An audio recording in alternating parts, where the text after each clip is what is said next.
patience. We are now online and we can start our event. It's very exciting to have all of you here, and today we are going to discuss a very important topic about breaking barriers and adaptation limits. So this session is going to be about the nexus of adaptation and loss and damage. What are the limits of adaptation, both soft and hard? What kind of innovative financial solutions exist here? And the event, although a very short one, is going to consist of two parts.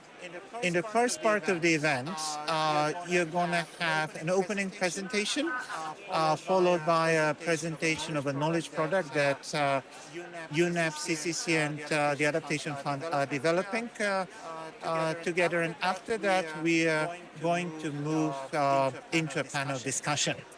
So my name is Vladislav Arnaoudov, or you can just call me Vlad. I'm a Secretariat Coordinator of the Adaptation Fund Technical Evaluation Reference Group, and I'll be the moderator of this event. So we had a small change compared to what you see on the screen. And this event is organized by the UNEP Copenhagen Climate Change Center and the Adaptation Fund Technical Evaluation Reference Group. So without any further ado, I want to give the floor for the opening presentation by Henry Neufeldt. Henry Neufeldt, I think all of you know from the Adaptation Gap reports. He's the Chief Science Editor of the report. He's also the head of impact assessment and adaptation in UNEPCCC, and extremely interesting person to listen to. So Henry, the floor is yours. Please take us through the opening presentation. Thank you, Vlad. Thank you so much for the introduction. And hope I can see this.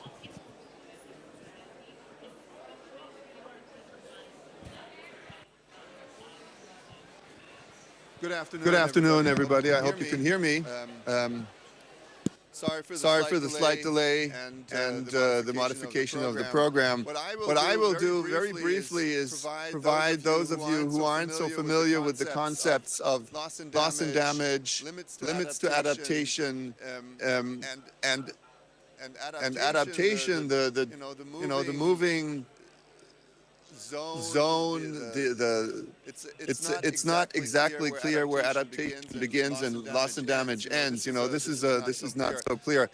And I'm really happy that we have some of the authors of last year's Adaptation Gap report here as well. Emily Boyd, maybe Adele Thomas also will come. They were both lead authors of last year's report, which had a focus on loss and damage. Oh, I'm supposed to do this myself. Okay. Let me just move forward here. I was going to say next slide, please, but I can do it myself. So that's what I'll do. I'll just focus on some of the key findings, ultimately, that we had from last year's report. I recommend that you, if you haven't had a chance to look at the report, and particularly this chapter, please feel free to do that. The 2023 Adaptation Gap report, I think, is still valid in that sense. But this year's report, of course, has just been launched, and there will be a high-level event, so you're all invited. Next Monday at noon, we will be launching that report here at COP with a high-level event. So what is loss and damage? And you can see here, ultimately, in the most generic form, what it means is that it's adverse effects of climate change that are not or cannot be avoided by mitigation or adaptation. And the figure on the left side shows you, in the way that loss and damage is conceptualized within the UNEPCCC framework, the Paris Agreement. means that it includes avoiding loss and damage, minimizing loss and damage, and addressing loss and damage. Avoiding loss and damage is nothing else but mitigation, and this is really crucial. Without mitigation, our impacts are going to rise exponentially over the next decades, and therefore strong mitigation is fundamental to minimizing loss and damage today and in the future in particular. The second point, minimizing loss and damage, is the same as adaptation. Minimizing effects that would happen is a way of reducing loss and damage, and we can say this is action to address climate impacts, adaptation. And the residual risks, those that we cannot adapt to, or those that we decide at the individual, community, or national level not to adapt to, are ultimately those that will manifest in the form of loss and damage. I should point out that there are differences between hard and soft adaptation limits. Hard adaptation limits are basically set by the physical, biological system that we live in. So certain things will happen when we pass hard thresholds. Species are not able to adapt to certain changes in their environments, be they temperature or precipitation or other forms. And then we can find, on the other hand, soft adaptation limits are things that we have the potential to adjust to. This is ultimately the space that adaptation provides us with to reduce to the extent possible the limits, the soft limits to adaptation, because by instituting different actions, we can enhance the limits of different systems, and that's what we call soft adaptation limits. Failure to do this will ultimately lead to higher soft adaptation limits, and that means we will have more loss and damage.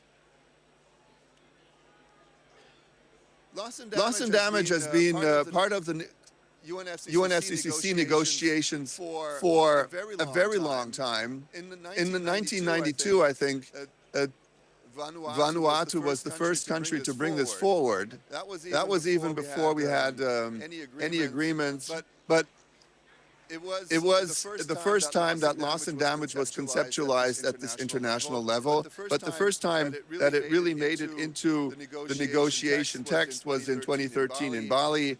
There's been multiple institutions established under the UNFCCC, the Warsaw International Mechanism in 2013, the Santiago Network in 2019 in Glasgow was agreed upon, and now we have a functioning Santiago Network on loss and damage, which is hosted by UNDRR and UNOPS. And then we have an expert group on non-economic loss and damage. We have a transitional committee, and we have new modalities and rules for loss and damage. What's not here is my bad, because this was an old slide.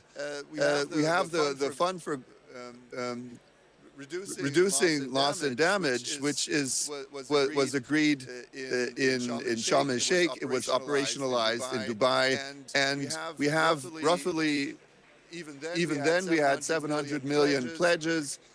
And there's been more pledges coming in this year. We're hoping that negotiations will be successful in increasing the funding to this new loss and damage fund.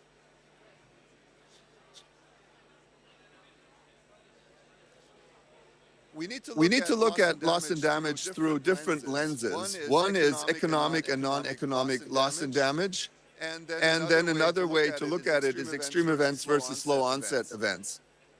Economic loss and damage really refers to the damages that we can quantify, monetize. Most of them are in market sectors, physical assets, agricultural production goes down, business operations go down, tourism, all these things have effects. There are ripple effects on tax income and work productivity that also are part of the economic loss and damage. And we have instruments in place that help us assess loss and damage at the national to the local levels.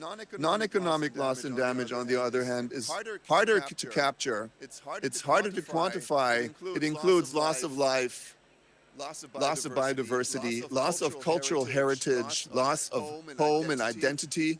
These are things that we have to grapple with, and they are things that we can't put a price on. So we need different instruments to assess them and potentially also address them to reduce the pain, the mourning, and the grief that occurs when we lose things that just can't be brought back because of climate change. And like looking at different forms of extreme weather events and slow onset events, the responses that we need to take here are quite significantly different, and our report talks about that to some extent. Here's just a few ways and actions associated with economic and non-economic loss and damage, social protection, risk layering, early warning, humanitarian assistance, rebuilding of infrastructure, relocation. All of these things have economic value, and we can assess them and we can respond to them to reduce. You could call this adaptation, but we put this in the box of loss and damage. Non-economic loss and damage actions include early warning, also evacuation plans, assisted migration, investments in cultural heritage, reparations, recognition of losses, and support to preservation of culture, societal ties, etc. Potentially also restoration of ecosystems. So these are some actions that we can do in the context of both economic and non-economic loss and damage. How do we finance loss and damage? Well, in the past 2 decades, the 55 most climate vulnerable countries have already experienced loss and damage worth $500 billion US. That's going to rise. That's only the poorest of the poor. So the actual value, which we don't know yet, one of the things we want to do in the GAP report series is to quantify loss and damage costs over the next years. We don't know that value yet. But it's going to be high, and it's going to increase exponentially if we do not mitigate, if we do not adapt sufficiently. So we have major uncertainties regarding the funding needs, and we need to identify these needs specifically in different countries.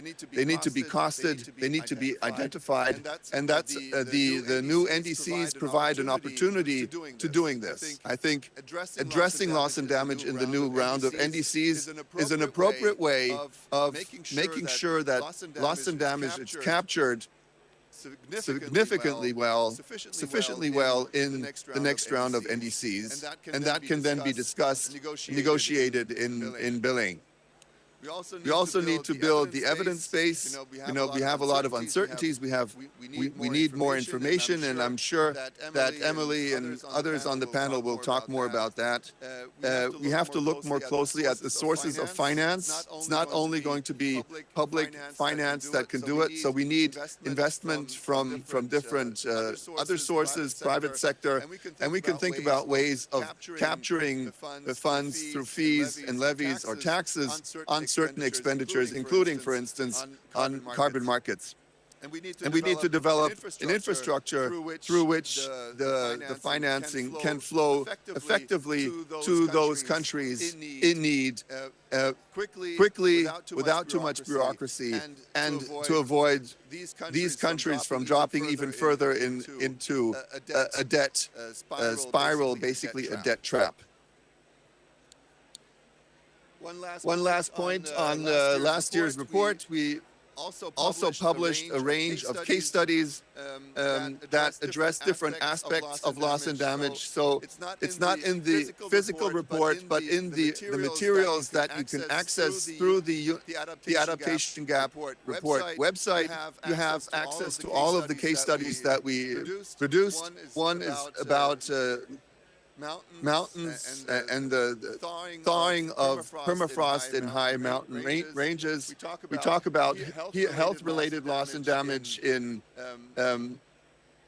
Central America, in one of the islands. We talk about planned relocation in Fiji and the heat dome effect in the Northwest Pacific of the U.S.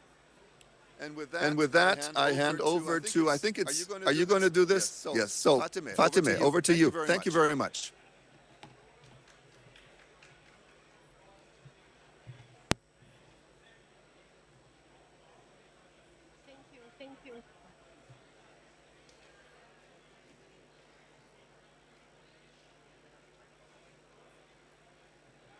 Thank you. Thank you. Good afternoon, everyone, and thank you for being here. My name is Fatemeh Bakhtiari, and I'm a senior at UNEP Copenhagen Climate Center.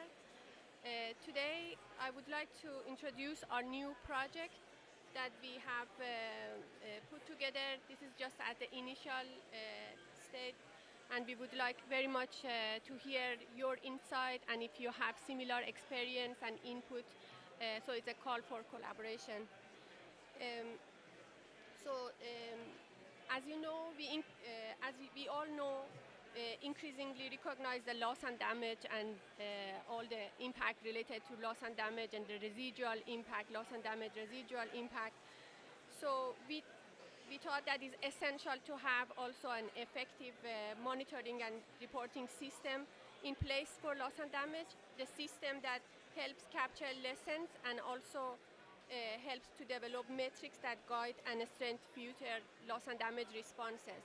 So that's why we wanted to see how we can learn lessons from the project that they have been ongoing and they have been finished through the Adaptation Fund's experience and also the UNEPCCC's experience, and learn from that and come up with some idea to put together an M&E for loss and damage. So the key question from our project is what you see, what lesson we can learn, and we are working to identify. Thank you.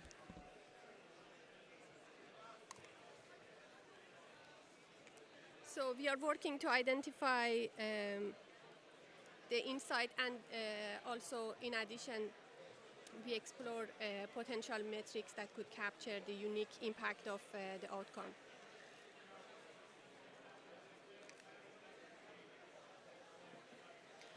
So let's look at our planned approach. First, we will be capturing a framework that links adaptation lesson with loss and damage needs.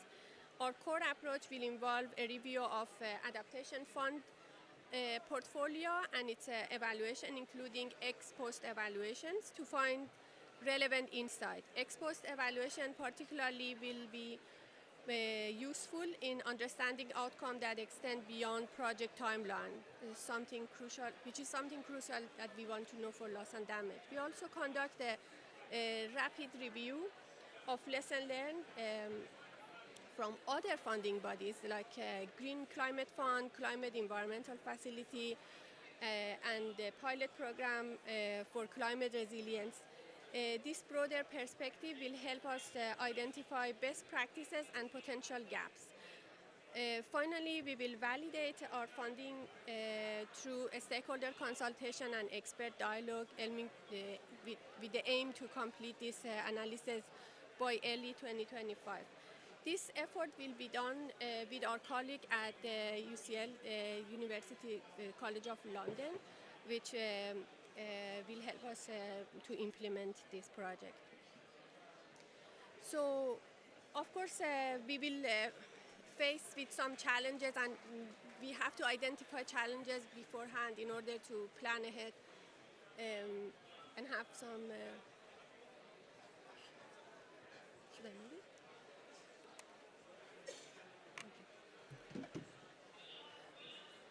Yes. Sorry. Apparently there is a technical problem with people participating online hearing me. So the challenges that we will experience would be similar, the common challenge that in adaptation M&E we have.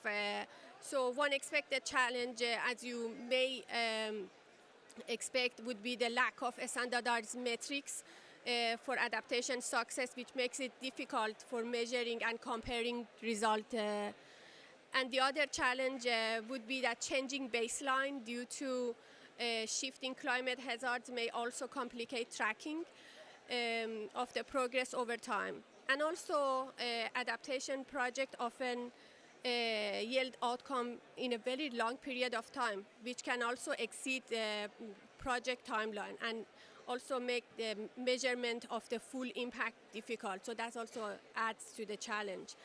And also there are also uncertainty that around the future climate impact, like unknown temperature thresholds and also changes that may affect our planning. As you all know, adaptation is highly context-specific, meaning that metrics need to be sensitive to cultural values and also local priorities, and which are very different case to case. And in this context, there are even more when it comes to the loss and damage. These challenges will become increasing due to the need to measure, for example, non-economic loss, like cultural heritage and well-being. So we are preparing to address these challenges by finding some potential solution, for example, by adopting some metrics to reflect the broader and more complex impact associated with loss and damage. And yeah, we would like to hear also your insight about potential solution to that. So here are some early lessons we are beginning to explore as we move forward in developing the M&E system. For loss and damage, first, we expect that different methods across projects will make aggregation challenging. We need to find a way to measure core concepts such as, for example, resilience and adaptive capacity or vulnerability that are central to both adaptation and loss and damage. There is also an ongoing debate on universal metrics that we have had this discussion with our stakeholders, that we have had different consultation for related project development of the metric for loss and damage. So of course, having some universal indicator in place that makes it easy for the comparison, but also we have to remember that having that universal set of indicator is a bit generic, and it doesn't give us the detailed information that we need. So that's why we have to also take into account that is a trade-off, how we can go about it. Finally, a critical question we will address is to what kind of long-term outcome we should measure, whether that's the risk reduction, well-being improvement, or other impact. So defining this goal and to know what exactly we want to know and measure at the earliest stage, it can be crucial for the success of this project.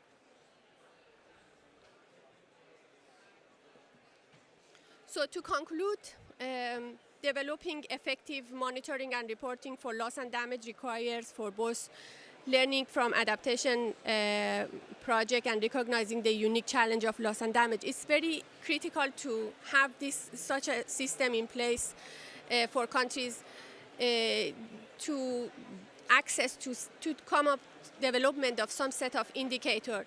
And also the perspective that we received from a stakeholder is different. Should we have a sectorial focus in place? Should not have a sectorial? Should we go from the perspective of economic loss and damage or non-economic loss and damage? So these metrics, we need to really define how we can define that metrics and use them, and why we want to actually use them for what purpose. So because if we use the M&E to use it as a lesson learned from the previous project or what we do under the loss and damage project, And in order to just measure the success is different from when we use that to report to a donor, or we use it to report to for the technical need that, for example, when you apply for some available technical need, maybe in the future for Santiago network. So having clear objective about the purpose of this M&E is important.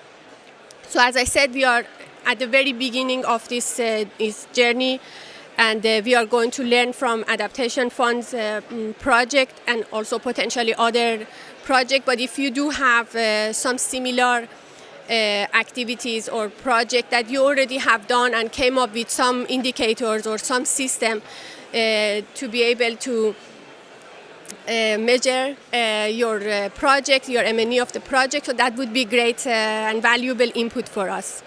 Thank you.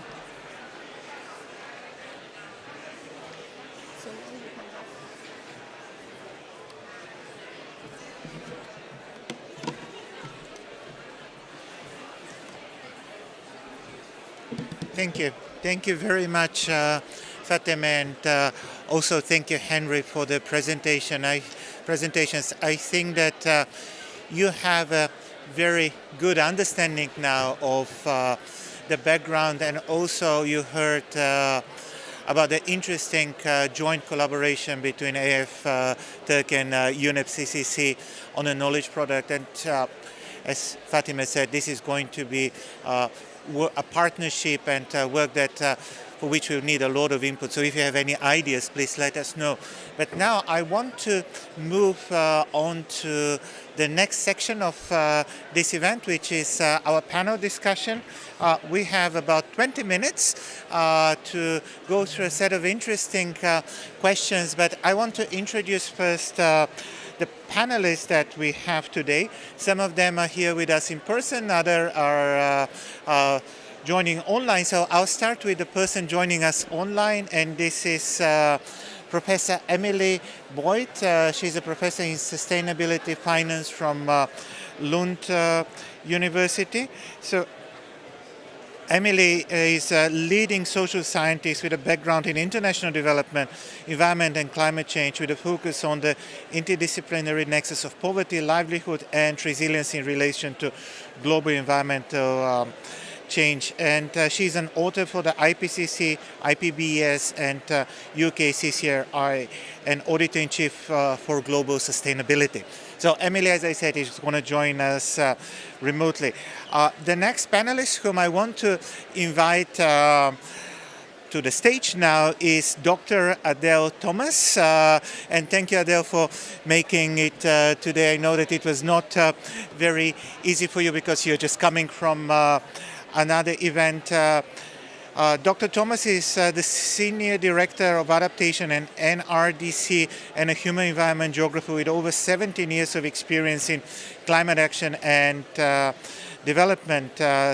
Adele serves as the Vice Chair of IPCC Working Group 2 and has contributed to several major IPCC reports. Thank you very much, Adele. So the next person I want to invite is Dr. Papetu Latassi. Dr. Latassi has over 20 years of experience in environmental and climate policy. She currently serves as the Director of Climate Change Policy and Disaster Coordination Unit at the Office of the Prime Minister of Tuvalu, and she is going to present us with the unique perspective of her country in relation to loss and damage and adaptation limits. So, Dr. Latassi, please join us. And finally, I want to invite also, you don't want to come to the stage, Henry? Okay, so we're just going to have the panel with the three of us here. So without any further ado, I just want to show the main questions that we want to go through today. So we'll talk about sustainability of adaptation actions and strategy to ensure long-term viability. And this is something that is very important because we all talk about adaptation finance, but are we sure that adaptation measures are sustainable in the long term, and what do we need to do for that? Then we want to define and exemplify soft and hard limits in climate adaptation. We also want to see how to overcome the soft limits, and these include financial, technological, and institutional barriers, how to address the hard limits, and addressing loss and damage in examples, and contingency planning.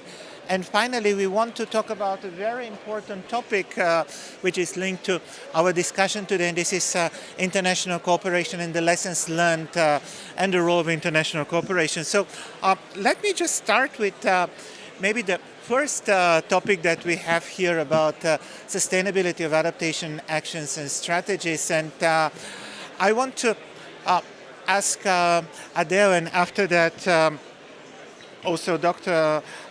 Latassi, about what they think about the sustainability of adaptation actions and strategies. Especially I want to learn also about the experience of Tuvalu, but also what has been seen across the spectrum, the IPCC. So, please. Yes, thanks very much for the question. When it comes to sustainability of adaptation actions, I think one of the key messages coming from the IPCC Sixth Assessment Report is that we need to look at adaptation as an iterative approach. And so, developing our national adaptation plans, adaptation strategies now based on what we know about the risks that we face, and implementing those. But then this is not the end, right? So then as risks change, as we are on different mitigation pathways, as global average temperatures and the regional and local effects change, you may need to go back and reassess how those adaptation strategies are actually reducing your risk, and then perhaps come up with a different plan and a different set of adaptation strategies that will need to go in. So really looking at adaptation as an iterative cycle that changes as risks change. Thanks.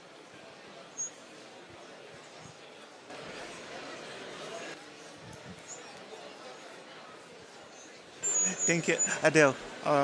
Dr. Latassi, okay, I think we're having a bit of a technical issue, so just give us a second.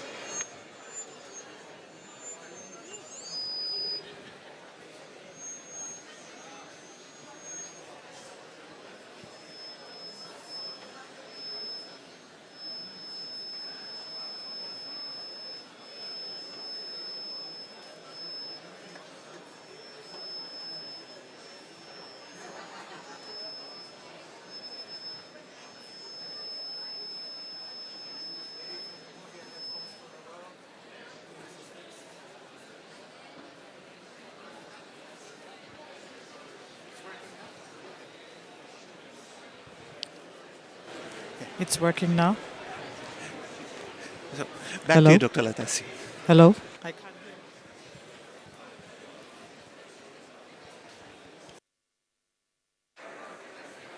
hear. Hello? Can't hear me.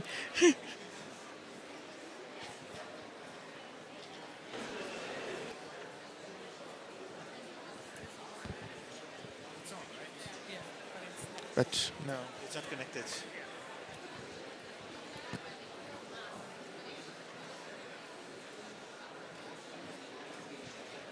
Hello? Hello?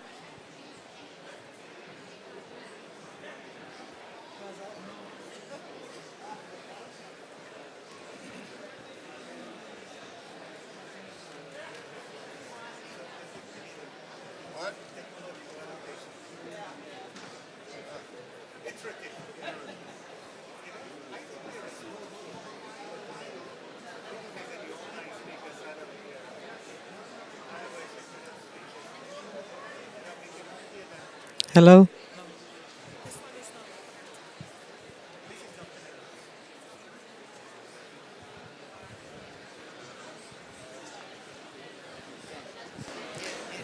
My sincere apologies for this. We'll just restart in a second.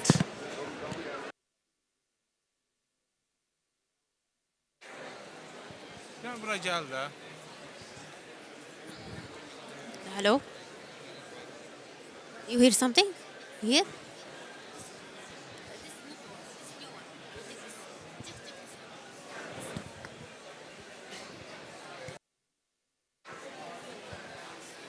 Yes, can you hear? You hear? You hear me?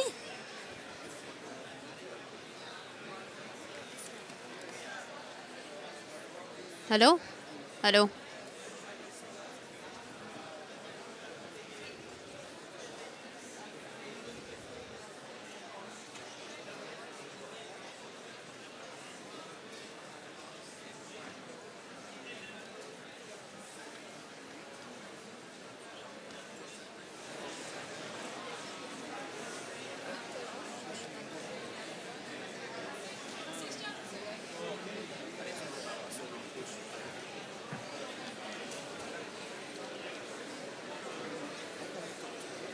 Yes? Do you hear? Can you Yeah. hear him? Yes. Okay.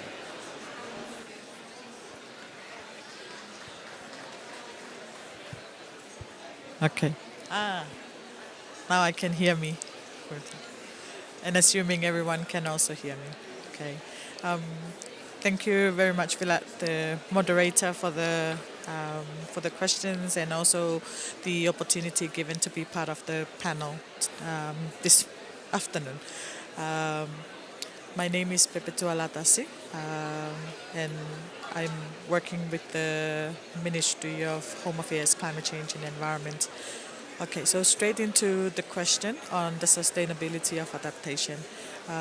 As the experts they'll have spoken about the importance of considering adaptation as an iterative process to maintain sustainability or to ensure that adaptation actions on the ground can be sustained by communities and people who are engaged in it. So, if we look at risk climate change, we know that they progresses along as we see temperature temperature changes and also the impact that we are facing.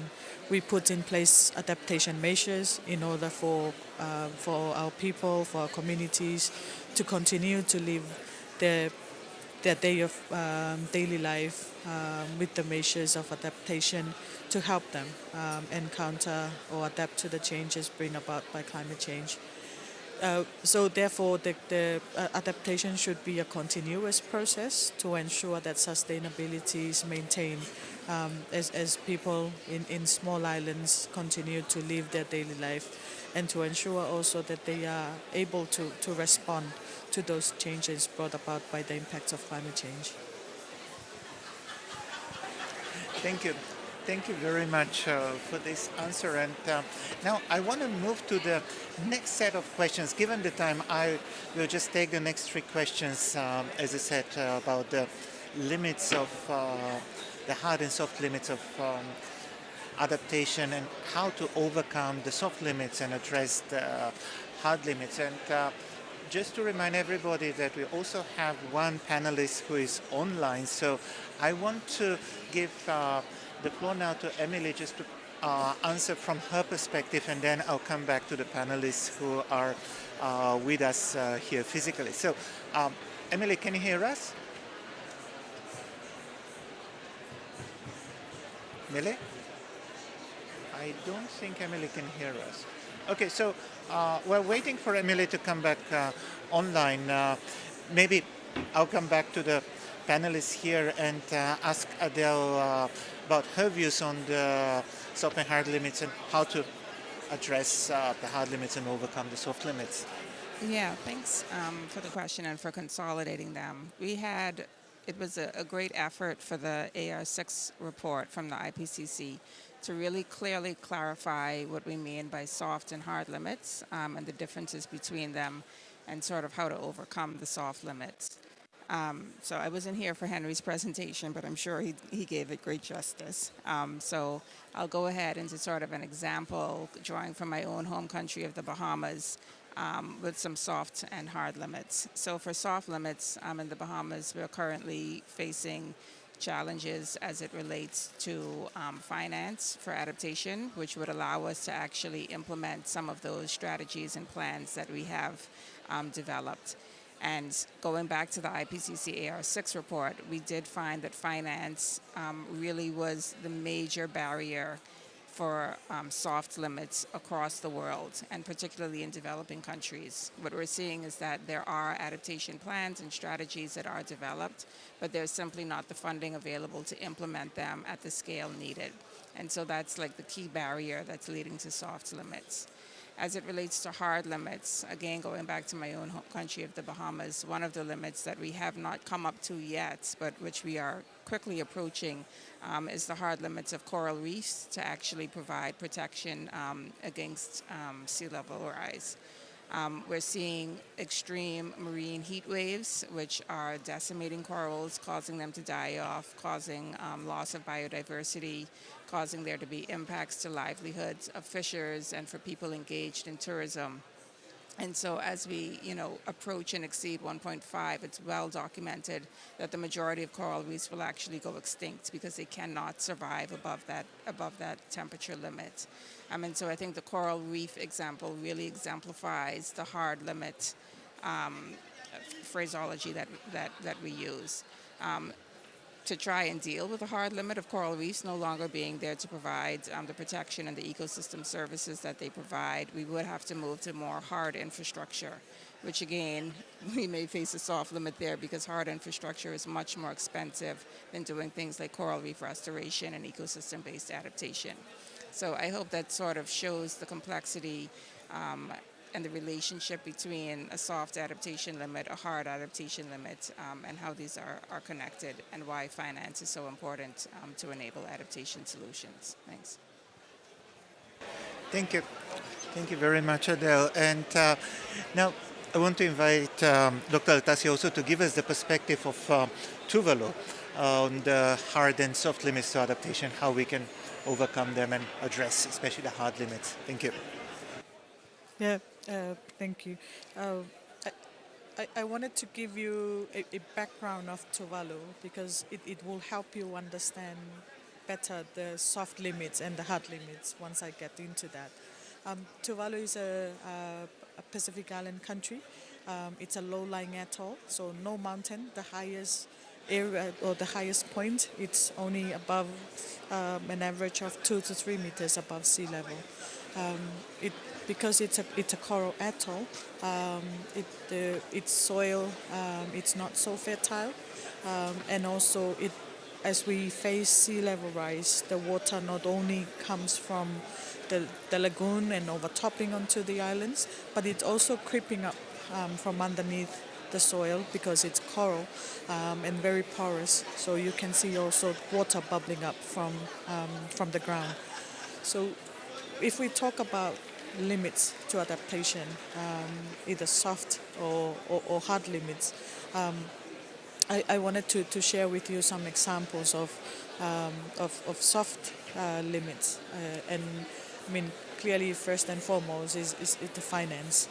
Tuvalu is still a least developed country, so it has its limitation of financial capability of responding to the impacts and the severe adverse effects of climate change that Tuvalu is facing. If we also look into the population is about 10,000 people of 26 that lives on 26 square kilometers. If we look at the other soft limits of doing adaptation in Tuvalu, we can see that there is a limited expertise available to be able to specialize in fields that needs to build resilience or adaptive capacity in order to respond to the impacts of climate change. And if we look at the hard limits of adaptation, I mean, the coral reefs, as was explained before, and as I mentioned, Tuvalu is a coral low-lying atoll. That's also our first line of defense against cyclones. And with the effects of climate change, our corals are dying out because of ocean acidification. We also see a lot of coral bleaching, and that contribute to die out of coral, and thus not being able to provide the resilience to help people withstand the impact of storm surges and cyclones when it hit Tuvalu. In addition to that, the soil on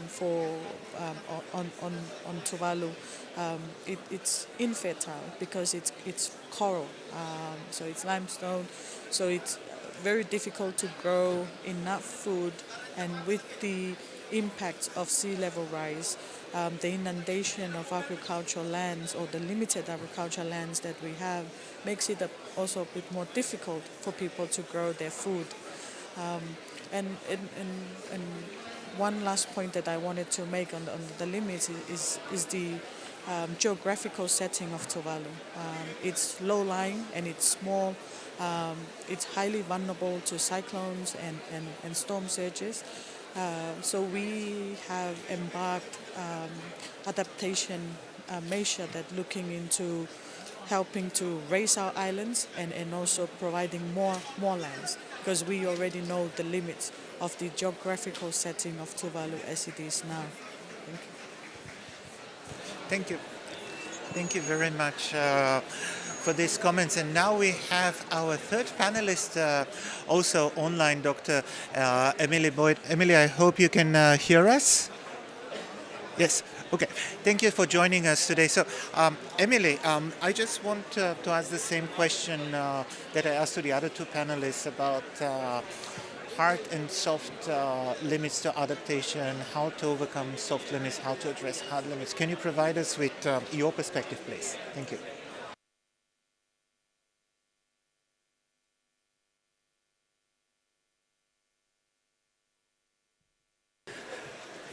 Emily, just give us a second. I think we cannot hear you on our side. Just a second, please.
It doesn't work. Emily, can you start speaking again? Let's see whether we can hear you. Hello, can you hear me? Loud and clear. Thank you. Perfect. So just for the brevity, for time's sake, just building on the previous two speakers who made a very good case on hard and soft adaptation limits, I think that we can also think about the notion of what is irreversible and what is reversible here. Because I think when we're talking about the example we've heard here about coral reefs, and particularly coral bleaching, for example, this is irreversible effects of climate change. And restoration is very hard on these systems. But you also have other irreversible effects like mortality or maybe permanent displacement of communities. And then I think that the other side, which maybe are related to soft limits, but where we can see sort of coastal impacts of a storm, which leads to damages that we can restore quite readily. And, we have institutions and mechanisms in place to deal with some of those effects.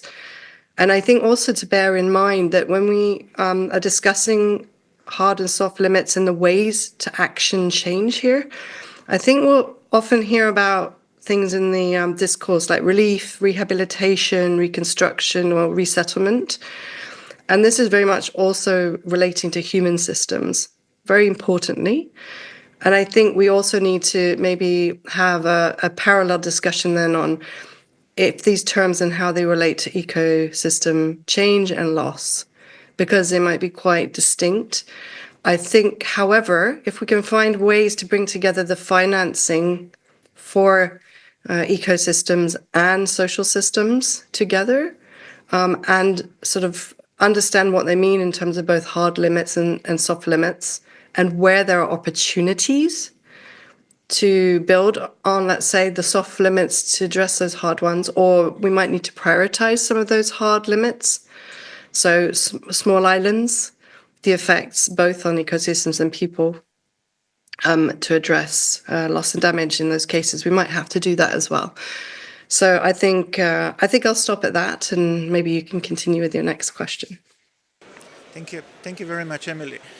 Now we are coming to the end of our event, but I just want to ask one last question before we wrap up, and it's about the role of international cooperation and good examples to support loss and damage and adaptation. So just within 30 seconds, can you share your views on that, where you see the important role of international cooperations? And Emily, I'll start with you and then I'll come back to the room here, just very briefly.